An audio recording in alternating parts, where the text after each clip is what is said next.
क्या हो अगर कोई आपके बैंक से बिना ओटीपी या फिर पिन के ही पैसे निकाल ले? ऐसा हो सकता है। हालांकि ये सभी के साथ नहीं होता है।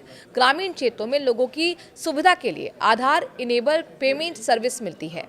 कई बार स्कैमर्स इस सर्विस का इस्तेमाल करके लोगों के बैंक खाते भी खाली कर देते हैं।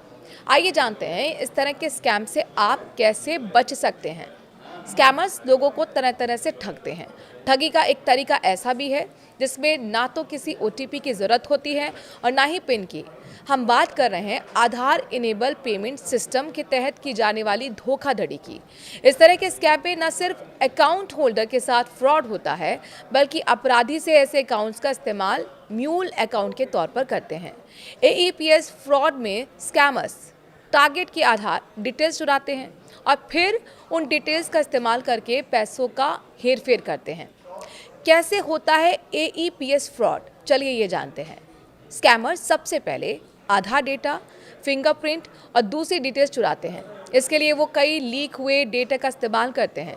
इसके बाद स्कैमर्स चोरी किए गए डेटा से एक नकली फिंगरप्रिंट तैयार करते हैं और एईपीएस माइक्रो एटीएम पर इन्हें यूज़ करते हैं। इसकी मदद से स्कैमर्स आपके खाते को पूरी तरह से खाली कर सकते हैं। म्यूल अकाउंट क्या होता है? ऐसे अकाउंट जिन्हें कई बार खाता धारक या तो किराए पर देता है या फिर वो अकाउंट्स कॉम्प्रोमाइज्ड होते हैं और उनका इस्तेमाल ठगी में लेन देन के लिए किया जाता है। आसान भाषा में कहें तो आपका अकाउंट स्कैमर्स किराए पर ले सकते हैं या फिर किसी तरह से उसका एक्सेस हासिल करके लेन देन करते हैं। ऐसे अकाउंट्स को म्यूल अकाउंट कहते हैं।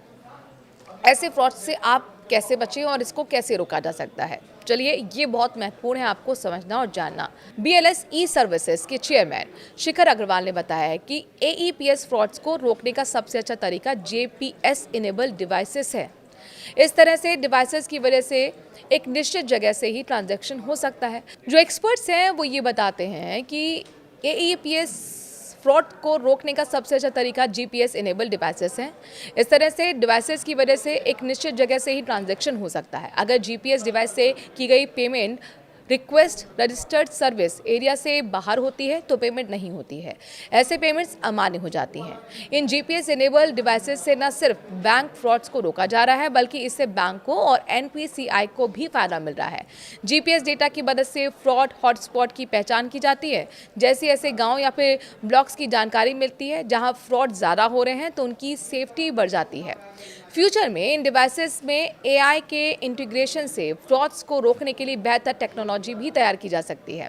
इन डिवाइसेस में बायोमेट्रिक लाइवनेस चेक जैसी टेक्नोलॉजी जुड़ सकती है। इसकी मदद से फर्जी बायोमेट्रिक से इस्तेमाल को रोका जा सकता है। ध्यान रखें कि ये डिवाइसेस यूज़र की लोकेशन ट्रैक नहीं करते हैं, बल्कि ये मशीन की लोकेशन बताते हैं जो एक निश्चित एरिया के बाहर काम नहीं करती है। अब आप कैसे बच सकते हैं ये समझ लीजिए।